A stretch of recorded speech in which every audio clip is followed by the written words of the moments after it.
Yes, this phrase, the information war, you hear it on the lips of so many Ukrainians, both in the civil sector and the military of all ranks. Ukrainians very well aware that they are not just fighting a military war, they're fighting a political and a propaganda one. So we wanted to test the information coming out from the Ukrainian side about the territorial gains they've made on what we're calling the Mykolaiv front down here in the south of the country. Because if we could test and see with our own eyes the evidence of the ground that they've taken from the Russian army, if that stands up, it would represent some of the most significant territorial gains that the Ukrainian army has made here since they were invaded. It is the human cost, lives uprooted. They reached the Ukrainian forward positions from no man's land. Escaping Russian-occupied Kherson. Their only protection, white rags hanging from the vehicles. They checked all our cars, our clothes, our bags and our phones. But apart from that, it was okay.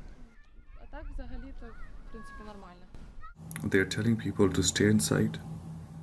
Another, safely in Moldova, filmed Russian armor on Kherson's streets and will not forget life under occupation. But there is a heavy movement every night. You see tanks on the street, you see infantry units moving, you see artillery units moving. I don't know where they're going, but heavy movement at the nights. You hear the planes low flying. You hear the missiles just passing over your head. Ukrainian armor is on the move in the city, in the countryside, probing attacks and defending established lines. How far are we from the Russian position? Less than 3 kilometers. Right. So, and they come in here. Sometimes come here and something push back. Right, right. So is this front line advancing or retreating or staying the same? Here is standing here. We're now inside the Kherson municipal region itself, about 3 kilometers from the Russian positions in that direction. And this whole area has been fought over repeatedly. Lives have gone, houses have gone, and here the technical college in this small town has also been obliterated. Elsewhere on the front, Ukrainian soldiers film themselves marching forward towards Kherson. We're going to push these idiots back, he says. Aside from the fog of war propaganda from both sides, evidence and facts firsthand. Strewn around the countryside near Mykolaiv, what the Russian tank crews left behind. Rocket-propelled grenade boosters. Rations stating Russian army. Clothing. And tellingly, the craters of incoming fire. This, perhaps the furthest west President Putin's special operation, specially operated, before retreat.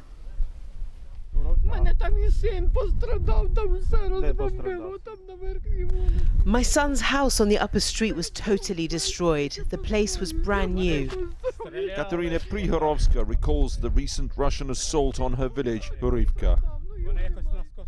Up the road in Novo-Odessa, the Second World War monument points west to yesterday's aggression, not east to today's occupation. At the town hall, the mayor sets out how life was under recent Russian siege. Listing villages nearby which were occupied by the Russians for around a week. The occupiers were shooting at the road, at civilian cars.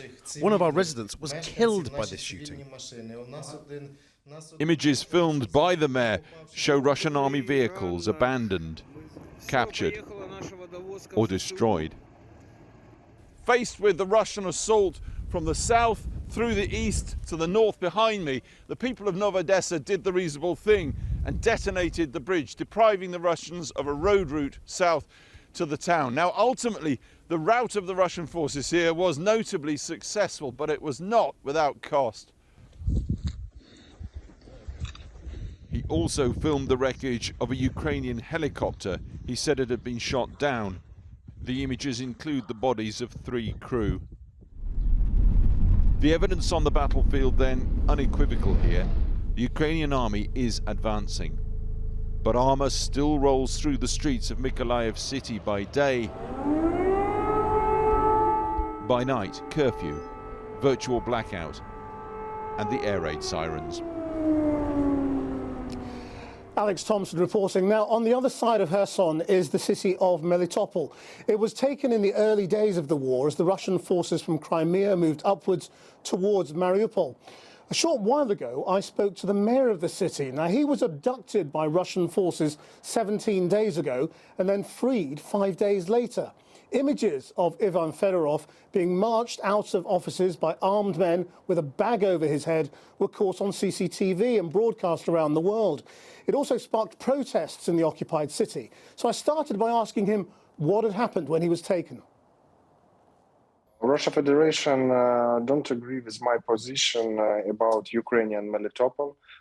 They asked me to bring our citizens to Russia Federation and agitate them to invite to Russia Federation. But my position and position of our team that Melitopol is Ukrainian city, that Ukrainian democratic European city. That's why Russia Federation wants to make something hot, and they find such realization as kidnapped me. And of course, I think you saw that our civilian citizens become to meetings. It was civilian meetings, and of course Russia Federation said me stop this meeting. I answered that I can't do it because I didn't organize this meeting and I can't stop this meeting. That's why they kidnapped me, and they think that this position will solve all their problems. And what did they say to you when you were in their custody? They said that I must go out from my position as city mayor, and I must choose another vice mayors, and of course I must keep silent, and then with me will be everything okay. What did you say back? I said that they stupid. They ask me not legal things, and it is don't solve all their problems. Only more and more problems they will more and more problems will come for them with my kidnapped. The Russians say that they have people in Ukraine who support them, who want to be Russian. Is that true in your city? Of course, it's true. Maybe 5% of citizens want to live in Russia Federation, but we have a good case for them. They can take their bags and go to Russia. And what do you think will happen now? Now in Melitopol, we have humanitarian catastrophe because there is no food in markets, there is no cash in ATM, there is no fuel, there is no pharmacy. Last 2 days, they blocked and closed cell phones, network, internet. They make such information blockades in Melitopol. And it's a very dangerous situation because citizens can't call emergency systems. It's not possible to live in our city now. If Russia says it wants Melitopol to stay Russian as a condition for peace, what will the people there do? It's not possible. Melitopol is Ukrainian city with Ukrainian citizens, and you must think Ukrainian citizens in Melitopol come to civilian meetings when Russian soldiers was around. It was very dangerous, but they come to street and say, go out from our city. Mr. Mayor, thank you very much indeed. Thank you very much, too. Well, as new face-to-face peace talks are due to begin this week in Turkey, there's been no let-up in the fighting for the people across this country sheltering in basements and subway stations. The mayor of Irpin, a town just northwest of Kiev that has seen heavy fighting and intense Russian bombardment, said today Ukrainian forces had seized back control of the area. The strategically important city of Chernihiv in the north has continued to be hit with heavy Russian artillery, and the port of Mariupol in the south is on the brink of Russian control after weeks of heavy bombardment and street-to-street fighting. A warning, my report contains images you may find disturbing. In Mariupol, stepping into the light is a terrifying experience. When the shelling and missiles are somewhere else for a moment, you can take in just what has happened here. When you realise how many people have fled their homes, and yet how many like you are still there. When home is destroyed and the only way to cook is on an open fire, you can take in what happened to another person who dared to be outside. Valentina is 70 years old. She's lived in Mariupol her whole life, and now almost everything is gone. A message on the mirror to anyone looking for her says, "I'm in the basement."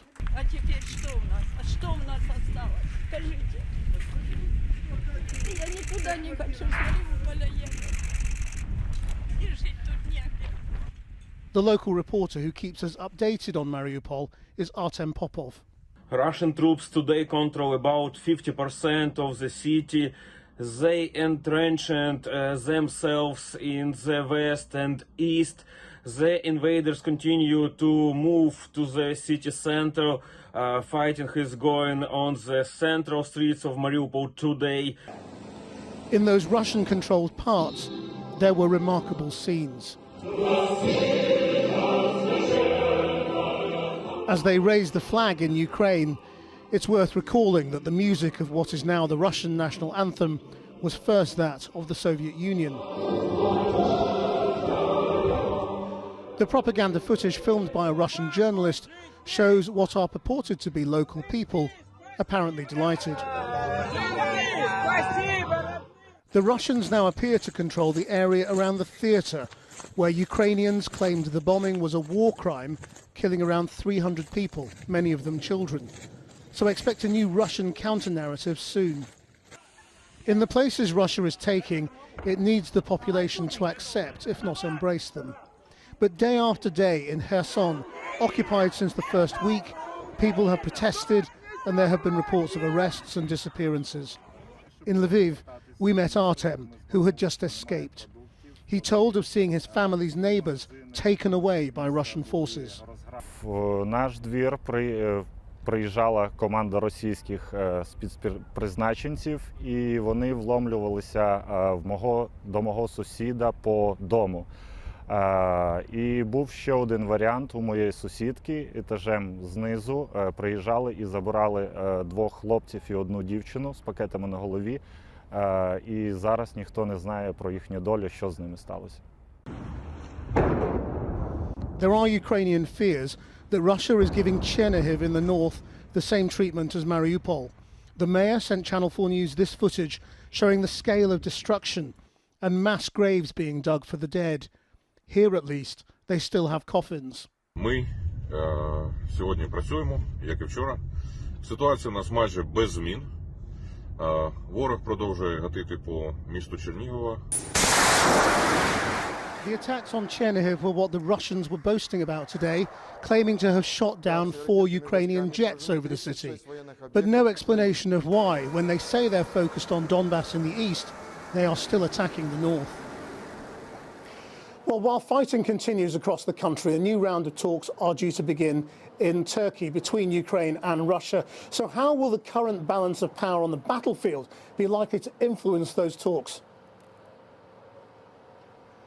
Before the invasion, Russia controlled Crimea after invading it 8 years ago and supported 2 pro-Russian breakaway republics in Luhansk and Donetsk.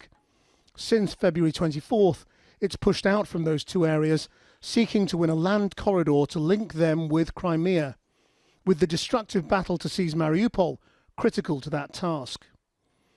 At the same time, Russian advances into the north of the country have fallen short of Kiev and Kharkiv, with the Ukrainians saying they have counterattacked around the capital. Ukraine believes Russia is trying to regroup after a series of damaging supply problems, even pulling some forces back into Belarus.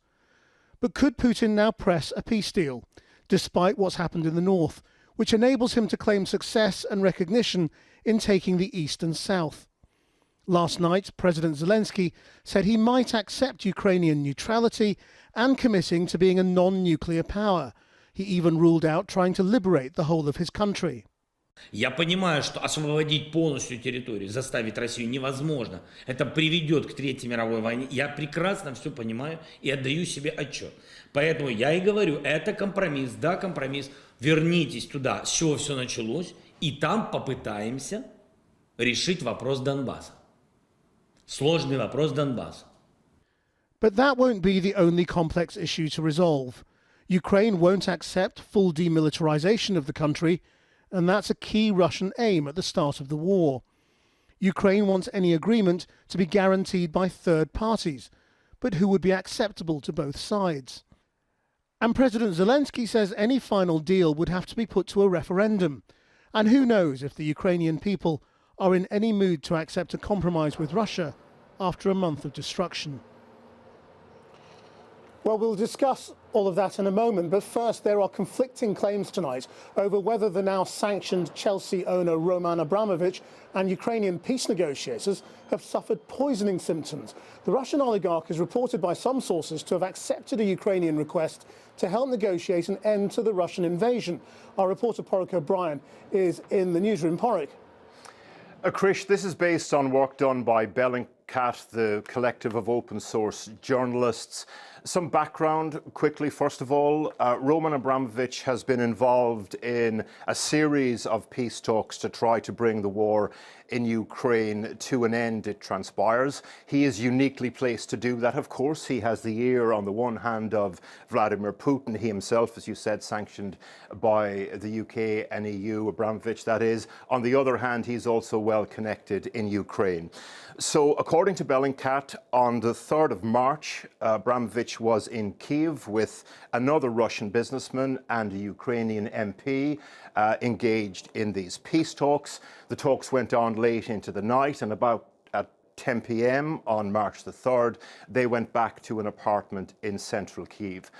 Throughout the course of that night, it transpires that they started to develop symptoms. They had inflammation of the skin, they had piercing pains in their eyes. They reached out to Bellingcat, who helped them source an expert. They were tested. According to that expert, the symptoms were consistent with poisoning. The expert also concluded, though, that the degree of toxin was not to the level that was life-threatening, but Team Abramovich interpreted this as hardliners in the Kremlin trying to send them a message, trying to in some way sabotage peace talks. Now, so far, we haven't had a response from the Kremlin to these claims, although, interestingly, we have heard from one of Zelensky's top advisors in the last few hours who has attempted to pour cold water on this story, has tried to dampen down the effects of it. We've heard from him just in the last few hours. Porrick O'Brien. Well, joining me now is Andrei Zagorodnyuk, the former Ukrainian defence minister. Good evening and thank you for joining us. How hopeful are you about this week's talks in Turkey? Not too much, to be honest, because we don't see a real intention from Putin to actually address that whole issue. He is still killing people. He's still trying to advance. They're still claiming that, they will take part of Ukrainian territory, and they still need to demilitarize Ukraine, like seriously. Like during that war, they think that we would go for demilitarization. I mean, so at the moment, that I don't think they are still comprehending the situation on the ground. That they actually cannot achieve any operational objectives. So, which means most likely these negotiations are not going to end with anything. But importantly, that he keeps the door open for negotiations, and most likely they will get into that door as soon as they see that they actually are failing and they cannot do anything about that. So So we may see some different in the future when they finally realize that their ground campaign is actually stumbling. Because President Zelensky has said two key things about those talks. The first is that he's open to the question of neutrality, which we've heard before. But the other interesting line that he came out with in interviews this week was that he is prepared to compromise on contested areas of territory.